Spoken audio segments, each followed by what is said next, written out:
Welcome to the 14th episode of Tokenizing Everything, our weekly interview series with thought leaders in the blockchain industry.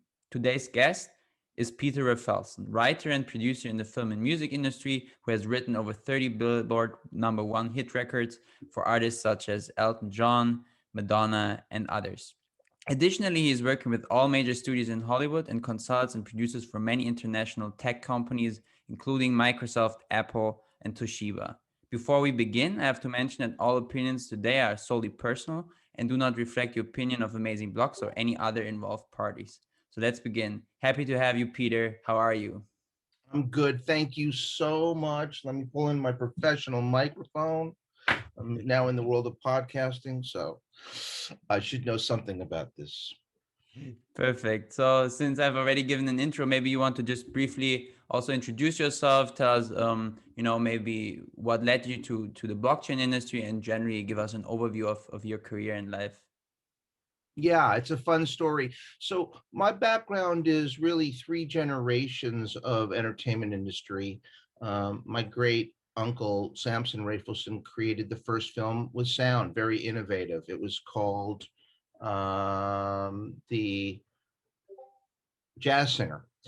And I'm looking at the he worked with a gentleman by the name of Ernst Lubitsch, and they made a number of movies together.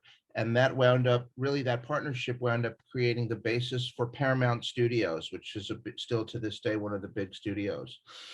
My father came up through a more independent time and didn't work through the studio system, although he started that way. He really helped to pioneer the independent film revolution of the 1970s. And that too was innovative and disruptive. He and Jack Nicholson, his partner, who's like a godfather to me, created many films and TV shows like The Monkees, Easy Rider. These are iconic movies that also disrupted the market.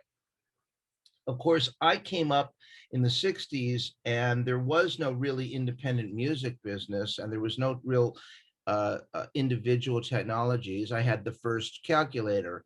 I had the first cell phone. It was so big, I had to take it on wheels through a wheelbarrow just to bring it to school or play around with it. Um, but truth be told, I had an interest in physics, in science, in technology, and I was dyslexic, but I was gifted at music. Now, what happened was all of my interests were very separated and there was very little crossover. The 70s turned into the 80s, and suddenly there was the early stages of personal computing and programming and MIDI software and eventually digital software for publishing and such. I was an avid user of all of these. I had the fifth Mac in the state of California. So uh, eventually, little by little, all these things, these tools, if you will, started to converge.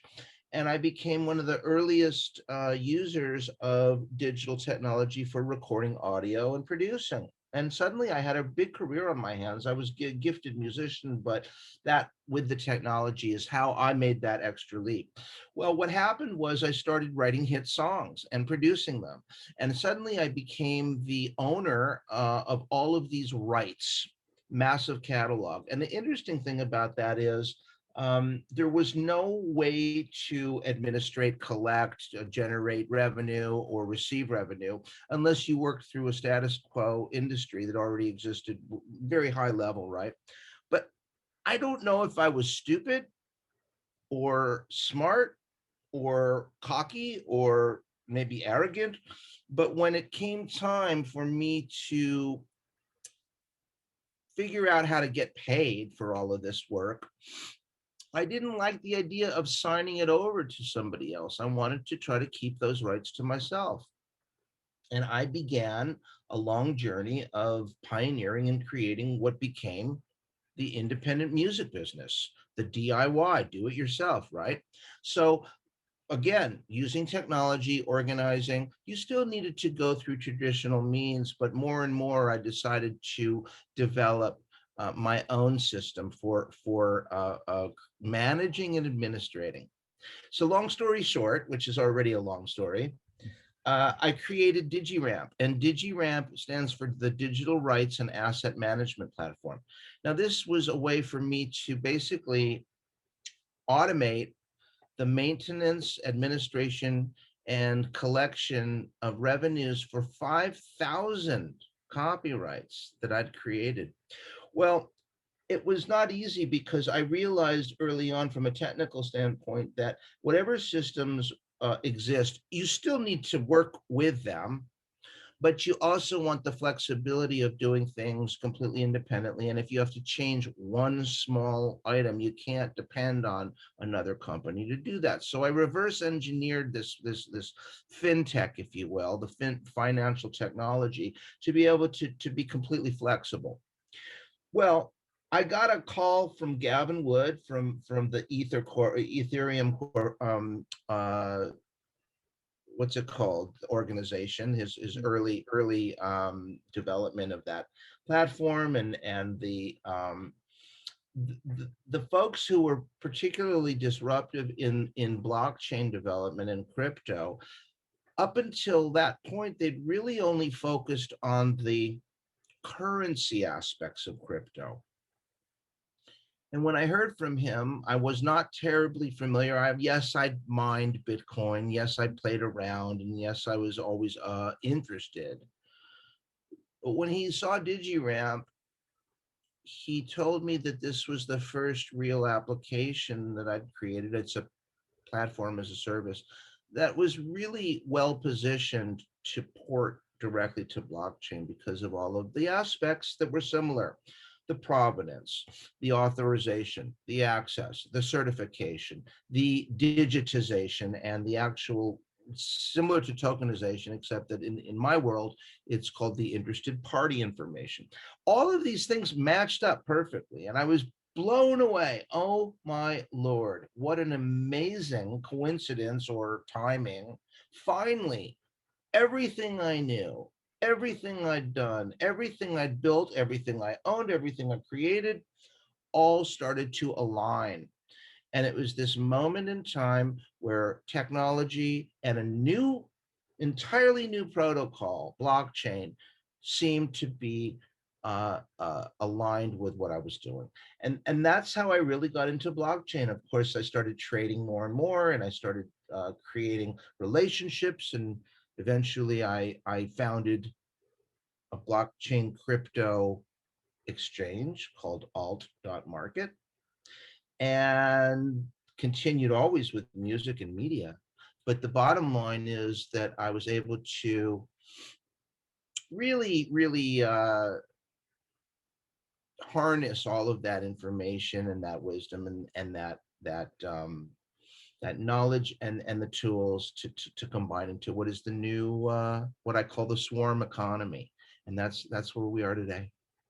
Okay, very exciting. I mean, quite a diverse journey, I would say. I really like that story. So, would you describe this call from Gavin as kind of like the wow moment where it made click and you realized the full potential of blockchain, or was it before when you already had started mining Bitcoin, or what was that moment that really got you into the space in the first place? You know what it was, Nicholas? It was confirmation. It was Hmm. confirmation that everything I'd done in my entire life mm, was it was confirmed that it was the right direction, and it did make sense. And I couldn't have necessarily seen this coming, but I think that my instincts were aligned with where technology and entertainment were going. And that was really the beauty of, I always talk about the best part of music and the best part of technology is the community and the connection that it Hmm. builds. It's the bridges. That is what is the best, most positive aspect of what we do. This new company, Electric Cast, is in fact part of our mission statement is to connect people through compelling entertainment and through story. And to me, that is what drives me. It's the connection with other human beings. Technology is, you know, it's got a reputation for dividing people and isolating them. But look at what you and I are doing right now, Nicholas. If it wasn't for our interest, or our common interest, neither of us would be able to be um, communicating. We would never have met. And it's through this technology that allows a whole new world of innovation. Yeah, that's definitely, I think, on the one hand, as mentioned, as you mentioned, like correctly, technology can divide people or cause problems. But on the other hand, especially when it's a decentralized technology such as blockchain, that provides access to a global platform, I would say personally, generally where you can transfer data, information, intellectual property, anything, assets, so to say, but anything basically, it can really, enhance, and as you mentioned as well, bridge, the gap, between different worlds, between, for instance, the centralized sector and maybe the decentralized sector. So I really think, blockchain can be that underlying technology and really enhance current structures. And we'll definitely dive deeper into this and how especially it can enhance, the IP sector. But before that, I would maybe like to ask you to share a bit, and I know you mentioned this before we started, a little anecdote, a little story, how it is to be a serial entrepreneur that is really, focused on tech, on entertainment, on music, and all these different sectors. How is your experience with this? And maybe where is currently your biggest focus on? It's a great question, and I'll tell you something about that, because it's always a difficult decision. Um, for me personally, I have an ability to do something called lucid dreaming, and some people might call that a visionary or psychic or this or that.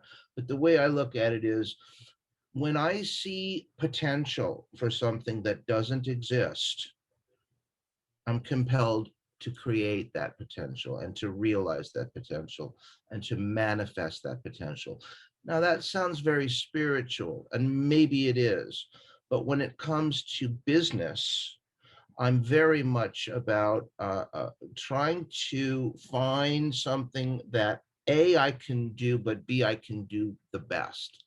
If I don't feel that I can be the best at something, I honestly don't have time to be an amateur. I love things, but hobbies and my passion, what drives me is to be the best at whatever it is that I dedicate myself to. I'm a strong believer in mastering and craftsmanship.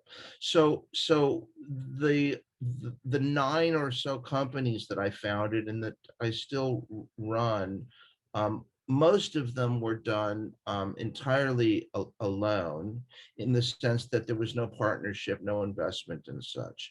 But they were out of necessity. They solved a problem or a pain point that I was experiencing. We talked about DigiWrap. So the majority of the companies that I own are and have created are simply to service each other. Uh, Four publishing companies, three record labels, a studio, a management, a marketing. All of these pieces fit together in a very fractionalized um, system or business called the entertainment industry, which based on IP, right? But because of the way money and taxes work, I was really forced to separate as much as I could every aspect of that. And that separation is what makes things, to be honest, difficult in this industry. But if the same person or the same mindset or the same design is what separates them, it can also create the opportunity to make them all work together seamlessly. And that was very much what blockchain does in a way. It allows for intercommunication. So being an entrepreneur, it's difficult. I would always say, you know, don't start unless you really think you can finish. So many times we fail to reach the goal, to reach the end, to reach, the goal line. And I will also say that the flip side of that is, if you are going to fail, fail fast and fail forward. These are the principles that allowed me to learn by making mistakes. I did not have a mentor, and I've spent a lot of time providing that mentorship to other folks that were, I wasn't fortunate to have that. But the lessons to be learned are big ones. And the quicker you learn, the quicker you can overcome those obstacles. Yeah, I mean, definitely, it's like mostly learning by doing a project. I also personally, like to do it just, jumping into the cold water and then just trying, and also like your spirit, trying to to be the best. That's what it basically needs, to be successful. I think you really need that drive, that spirit, to reach for the stars, so to say, to kind of reference Hollywood a bit. So generally, let's focus a bit on the IP sector, obviously, since you're an expert there. What would you describe as the biggest pain points currently? And later we also dive into how blockchain and potentially tokenization could solve them. But let's first focus maybe a bit on the pain points, that you obviously experience and that you are obviously also trying to solve. So historically, this is the analog to digital struggle that has created a revolution, right? But paper forced the repositories or the hubs, like what GitHub is, right? In a physical format, we call them libraries or storage facilities or such. But as distribution and access became fractionalized and globalized, that information became spread out more and more. There was no authority that kept all that information. And the more development of companies and organizations and PROs, Gemma, ASCAP, IB, BMI, these companies all decided to silo and keep their own records, as did all of the major corporations. There was no shared data. And I understand it. People protect it. There's lawyers, there's legal, there's privacy, there's all of these concerns between information and data. What's the difference? Who gets access to what? How do we protect our information? What's our obligation? The security aspects. Look at what happened with Sony and potentially Korea. And there's all this unauthorized access. Well, guess what? As a creator or a manager of IP, it's the only way you can create business from those rights is by having access to the information about the IP. Now, there's a lot of information. Some of it is financial, some of it is personal, some of it has to be public. So people were erring on the cautious side, perhaps, or maybe the slow side to adopt anything new. But the biggest pain point was maintaining and sharing that information. Even today, even today, if you go on one PRO, it will list all the information and the names of all of the contributors and all of the creators, but it will only provide the information about its own members. And you still have to go to a secondary site to find the other information about the other. It's the same damn song. It's the same copyright. Mm. And yet one organization only maintains records. There's no reason why they can't do it. They have the information, they just don't provide it. So imagine being in the business of licensing IP. I do this for a living. I know. And in my personal case and in my company and with my partner Mark Netter, when we created Electricast, we made absolutely sure, as I learned the hard way, to maintain all records and all control and all administrative rights under one umbrella. But when I get hired or I'm working, okay, here's a great example. I wrote a song that I don't own 100% of the publishing and 100% of the rights and 100%. It's a big song. It's called Open Your Heart by Madonna. I'm the writer. I created my own version of the song, which means that I own the rights to the recording.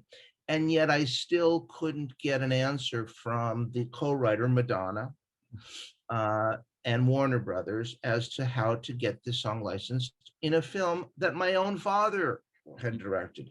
So imagine my family, the rights, the recording, the writer, the director, the movie, everything you can possibly imagine we had under one roof, except for the fact that there was a small piece of publishing that was controlled by a big company, and the big company could not even get an answer from the writer as to whether they could grant me permission to put it in the movie.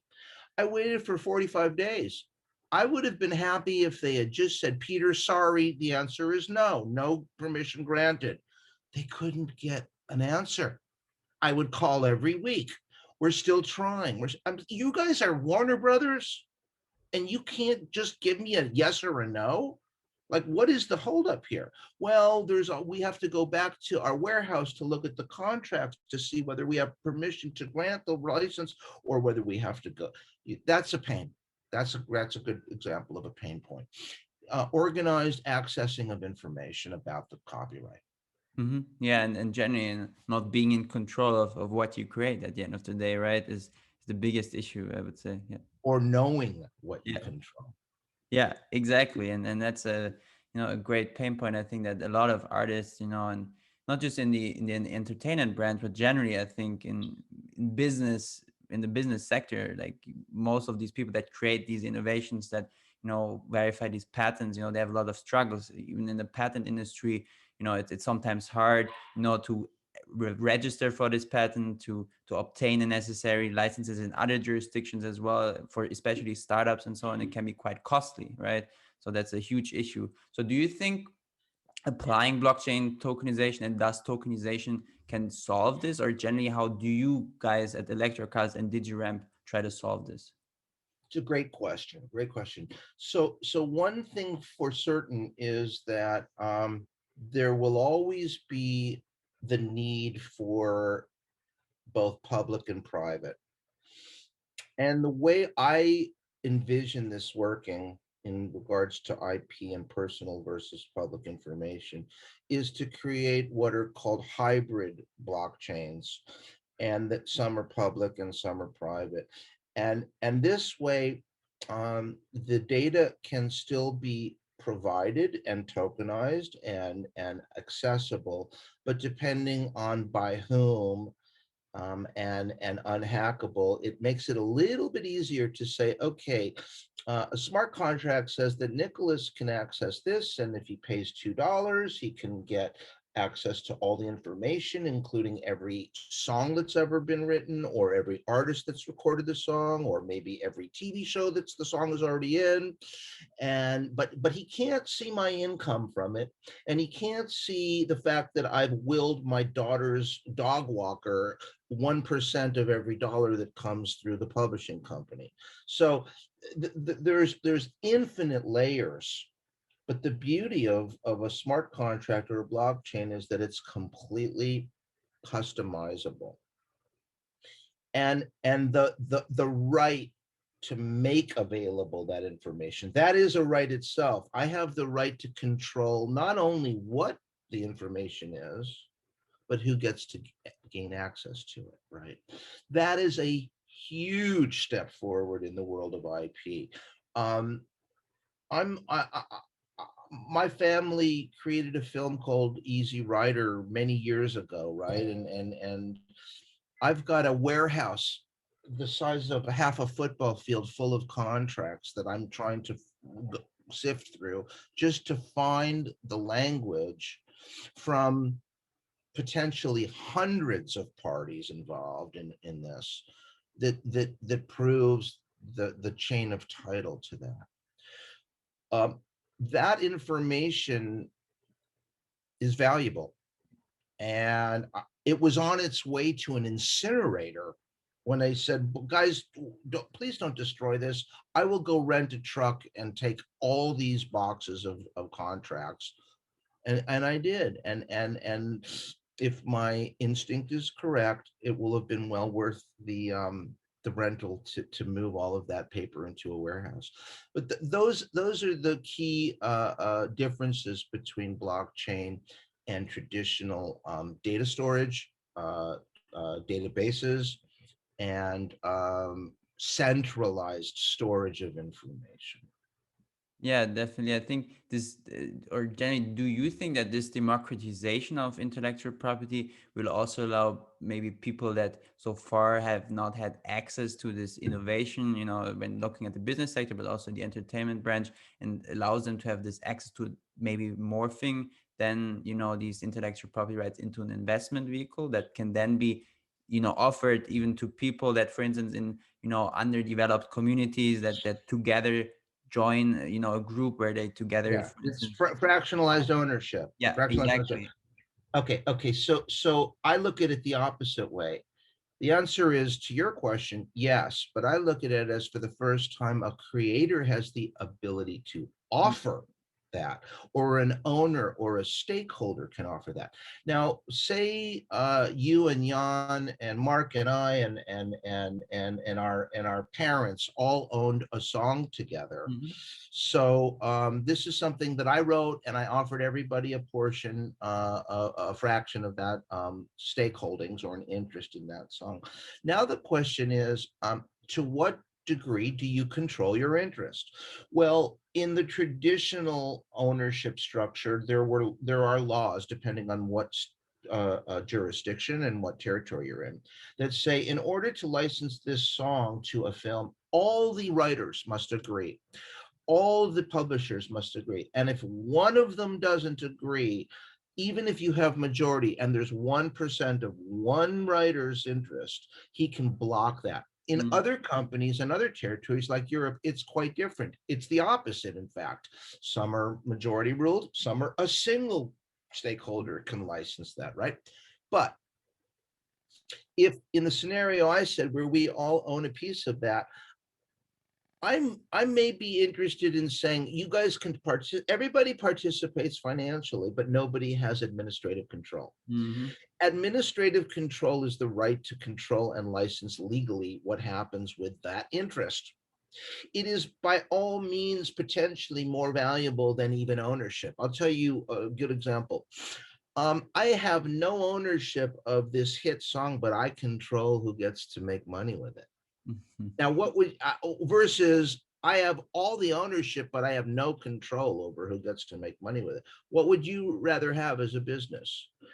Control to make money, right? Control to what we call transact.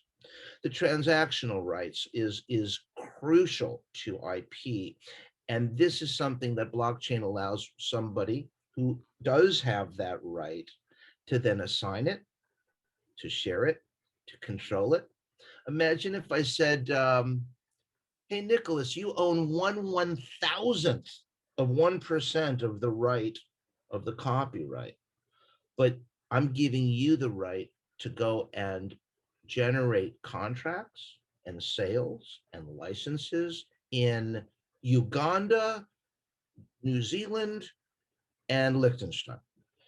And suddenly you're like, wait, so anything I do in those countries, I control the right. Yep, you have the right to do that. It may be exclusive, it may be non-exclusive, but that right is then something. Okay, next obvious question: what is that token or that certificate or that right? What is the value of that?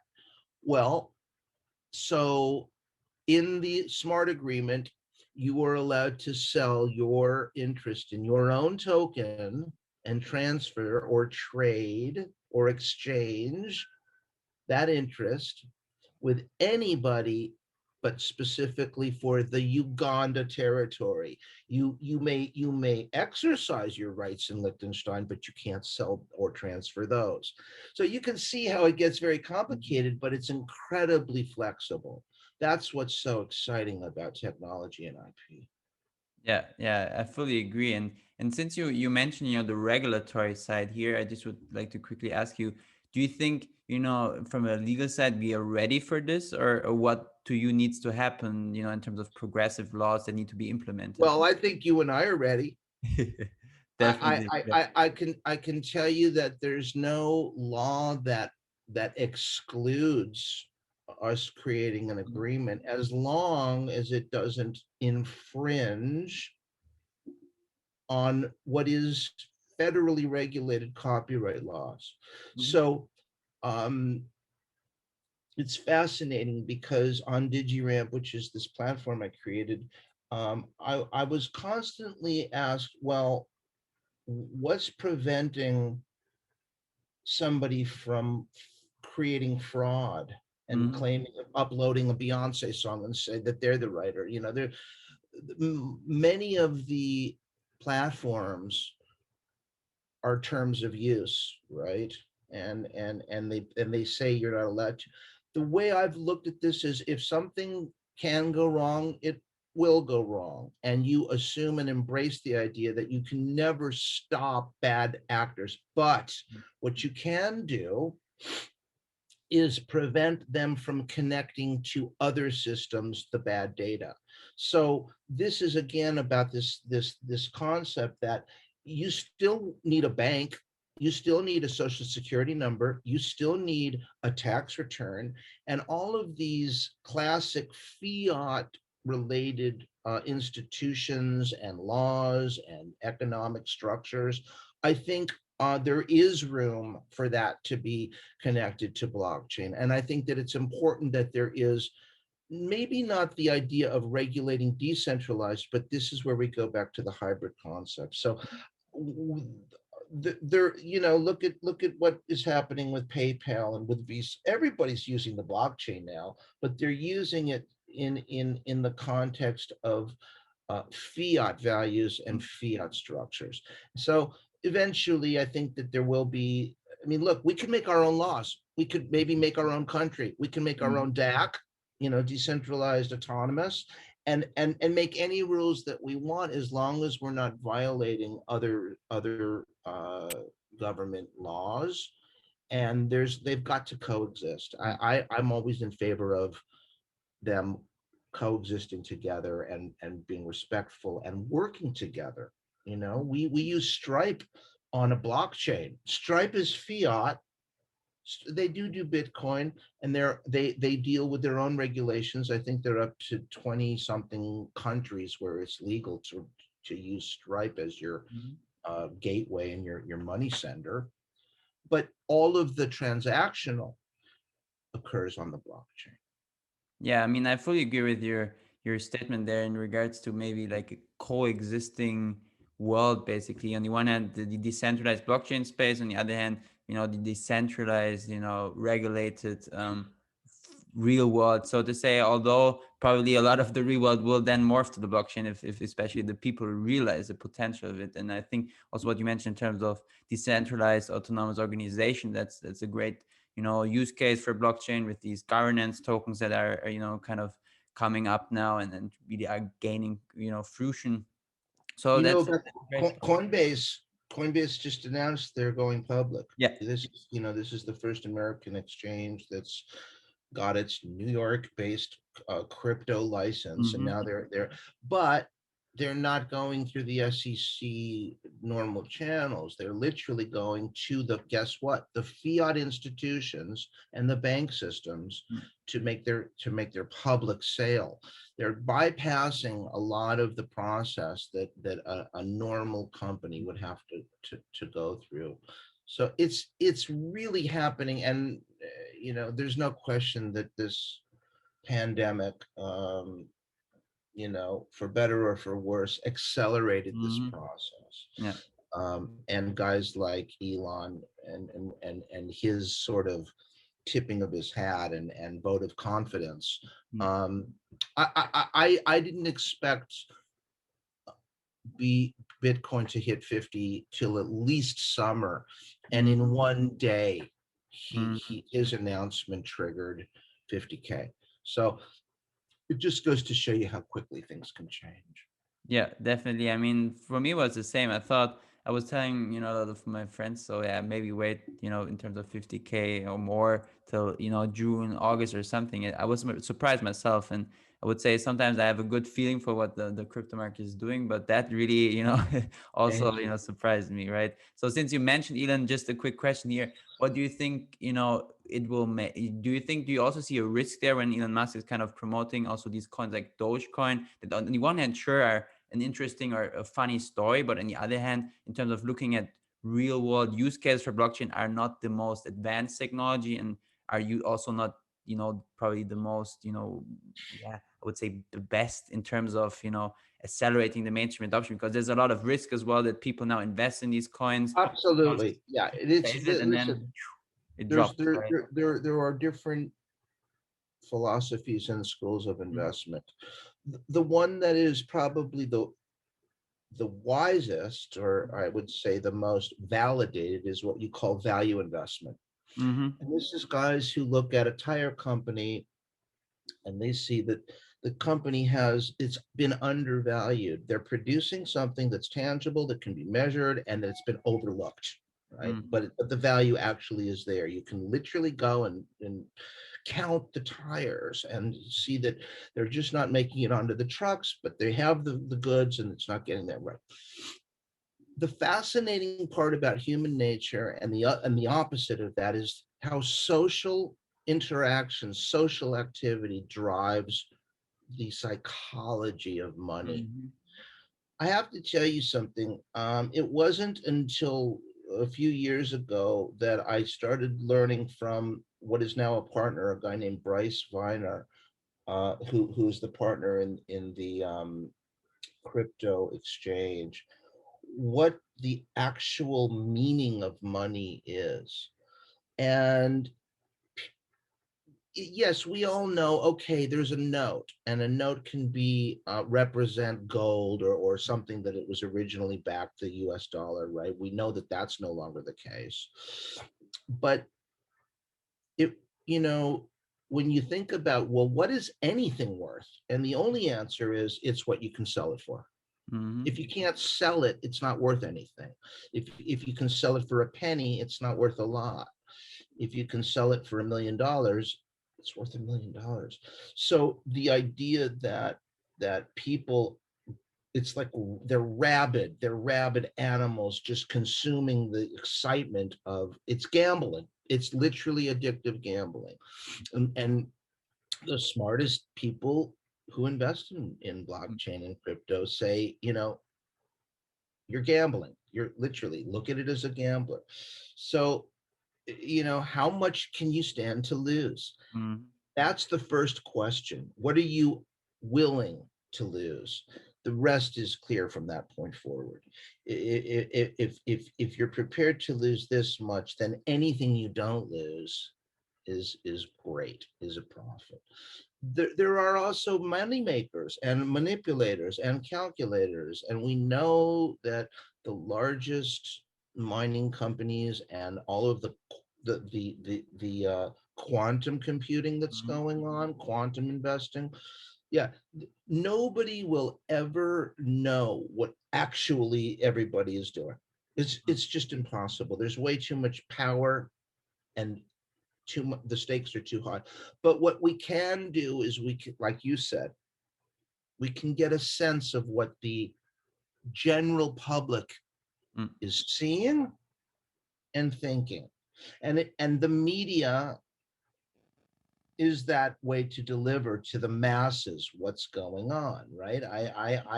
I'm not going to mention which coins, but I started reading up. I've never owned a lot of altcoin.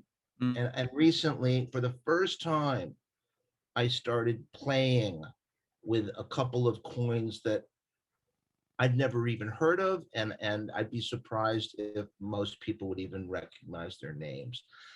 I'm doing very well with those coins, and it's not because I have any idea what they do, what the protocol is, what the value is. It's because I know that the people who are involved with it have influence. mm-hmm, That's it. That's mm-hmm. all it is. It's influence. And there's a great saying that I love: where attention goes, money flows. Mm-hmm. Yeah. So Absolutely. that's kind of how I gauge whether something has potential to grow in value. Yeah, that's very great. Like for me personally, also, I kind of, I have to admit, I love altcoins. I've been, tapping into this for quite some time, and to me, I always consider Bitcoin kind of as like the tip of the iceberg or the pyramid, and then after it, there's like this ecosystem of altcoins that are these dApps on the Ethereum blockchain or other chains such as, Polkadot, Cardano, and so on. Then kind of the pyramid goes on, and then at the end, at the bottom, is really where the tokenization is, that has the biggest influence as well. Bitcoin is like the entry point, what kind of gets these people like Elon Musk excited, that then drives the attention to this market. But really, blockchain is much more than this, right? And that's where I think also the altcoins have values. Like, no investment advice here, but I think projects such as Ocean Protocol or Singularity Net, that kind of create, on the one hand, a data marketplace to be in control of data, or an art, like a marketplace for artificial intelligence, that these are great projects that can have much more value than just like a coin that is used for payments or such. So, but just It's not. I don't think it's a coincidence that PayPal started allowing users to buy and sell uh, Bitcoin, mm-hmm, personal accounts. This is, but not withdraw Bitcoin. mm-hmm, And then Elon Musk buys 1.5 billion. I bet you that he's got somebody who he's got an interest in a company called PayPal. I bet that's not a coincidence that they're short on liquidity. Guess what mm-hmm. he just did? He's the most liquid Bitcoin owner there is. So those types of public stories, well, we've seen what happened, didn't we? Yeah, definitely. I fully agree, and I'm the same. Like, I think, these actions that Elon is doing in the public are more a marketing stint, right? Than Yes. or the It's distraction from other aspects. Yeah, and I think we It's both all of agree. every value that's created is done through marketing for the most part, especially when there's not a tangible product. Mm-hmm. Yeah, fully agree. So there, I have two more questions, and then we can wrap it up. One is to just going back to intellectual property real quick. Is you know, what do you think is the more feasible use case? Tokenizing intellectual property in the music industry or in the film industry, or is it both pretty much the same? It's a great question, Nick. I don't necessarily what's interesting is when you digitize and tokenize, it's all the same, isn't it? Mm-hmm. Right. So I've been waiting and studying and observing the interest in NFTs. Mm-hmm. And from a strictly commodities standpoint, not a security, I think there's an immediate use that is legal and Mm-hmm. that is easy to understand. Here is something that you can purchase. It represents a brand or an image or a product. It is unique. Mm-hmm. It is measurable. It is trackable, and whatever it is that you want to call it, or who you want to partner with, it's something that can then be purchased, Mm-hmm. held, traded, exchanged, or sold. So that is the most, I want to say, consumer friendly, business today, business friendly. In the traditional industries, we call that the merch business, merchandising. That's really what it is. But collectors of merchandise, I mean, is it that different from art? What's the difference between collecting a Picasso or collecting a David Bowie album image cover? It's not that different. So that to me, I think will be the next most rapid area of growth. Mm-hmm. I've talked very quietly with my partner Mark about how Electricast, which is creating a network of podcasts and media, can tokenize certain IP and make it available to the public as NFTs. It could Mm-hmm. be scripts, it can be voices, it can be anything that has to do with IP or media or rights. But I do see that as very practical way of developing a new economy around IP. Yeah, definitely. I mean, the art use case, it's funny that you mentioned it. I've written an article about it that has been published as well. So anybody that's listening, feel free to check it out on Being Crypto. Because personally, I also see on the one hand, it can make, the current system much more efficient. And on the other hand, skipping these intermediaries and such. And also on the other hand, it can, as again, give back the control over the art to the artist rather than, these centralized players in this ecosystem. So one last question, or maybe you want to add something? No, I was going to say Yeah. you're absolutely right, Nick. You nailed it. Perfect. Thank you so much. So one last question that I always like to ask my guests, and I know you cannot give a definite answer to it, but it's just always interesting to see the answer from different angles, is where do you see blockchain in general in 10 years from now? Um, so so I think that the next step is to create um, user interfaces Mhm. that don't require technology experts. Mm. I have in my day trading registered on, oh, I don't know, 10 exchanges, I know the struggle. Yeah. and every one of them is a fucking mystery. Hmm. It's it To just do the same thing is completely different in every experience. There is no standardization. Now, great. I don't want everybody to do it the same way, but I would like to, as a consumer who's never been on an exchange, be able to pick up my phone and understand what it is that I want to do and how to make it easy. And it's not easy, you Mm. know. I mean, this is why mistakes are made. This is why people we have yet to provide for stupidity. And stupidity is there's no judgment. It's very real. It's very real. And you hear all the time about security issues and missteps and how to understand what it is that we're doing. I do see that there will be a intermediary business that creates a connection between consumer facing and back end technology. And as that becomes more accessible by more and more people on more and more devices, the back end of it will thrive, Mm. much like the banking system, much like DARPA became. I was on DARPA before there was something called the World Wide Web. It was impossible. No wonder nobody used it.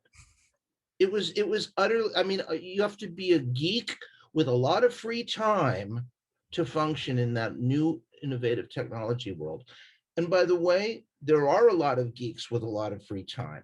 But Hmm. for the rest of us who are consumers, who have day jobs or a family or very little time, we want to we need that to be more accessible to the public. So I think that will be the trend over the next 10 years, is figuring out ways to make things much more. I mean, the IoT is going to be a huge change. You know, whoever thought that my juicing blender would be where I trade crypto? Mm. Whoever thought that the Bank of America is where you can listen to podcasts? It's now, today, you can listen to podcasts on the website Bank of America. There are these new consumer facing accessible features that will be in every device, in every home, in the hands of, let's say, not every person, but many, many more people.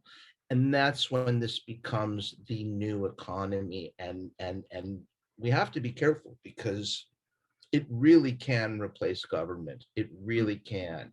And it already is in ways that maybe we don't even know yet. So with caution and accessibility, I hope, AI, I mean, look at what's happened with Bezos and these people that are swearing off the use of facial recognition. Can you swear off something that you can't stop? Now, maybe you can accelerate it, but if you don't use it and somebody, you can't stop people from adopting new innovative measures. As long as they have access to them, they will use it. So I hope that answers your question. I'm excited where things are going, and I hope to be at the forefront as much as anybody can be. And guys like you who are younger and smarter than me, make it happen, Nick. I'm your biggest fan. Thanks, Peter. I really appreciate it. I'm not sure about the smarter part, but anything else you said was perfectly correct. And I think it really shows also your vast degree of knowledge in this industry. Because also a couple of weeks ago, I had Manan Patel from Ocean Protocol on the show, and he said basically the same. Like, blockchain application will be intuitive, right? You do not even have to realize that you're using blockchain. Like most people don't realize they're using the internet nowadays, right? They just do it. If you ask people on the street, what is the internet? I mean, we all know that most people will not be able to tell you what it is. And I think personally that it will be the same with blockchain. It will be kind of functioning in the back end, right? And so therefore you were perfectly spot on with your answer. Yeah. So When was the last time you heard a person who uses the internet every day say the words TCP/IP? never probably. Yeah, Yeah. that's all we heard in the early days. How are you doing this? Well, you TCP/IP, Internet Protocol. You do packets, and they're sent over DARPA. And it's invisible now. Mm. So the blockchain will be there soon, and we'll be waiting.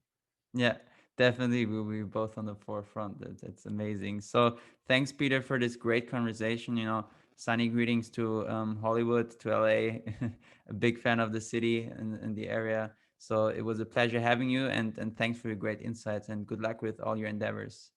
I look forward to the day we can meet in person, Nick. Thank you. Likewise, I will definitely come to LA pretty soon. I've already talked to a couple of people, so I'll definitely reach out to you. So, and also to our listeners, thanks for listening as always. It was a pleasure, to have this show as always every Friday, and it will be live on or uploaded on YouTube, Spotify, and Apple next week on Monday. So, yeah, it was a pleasure having you, Peter, and have a great day, and talk to you soon.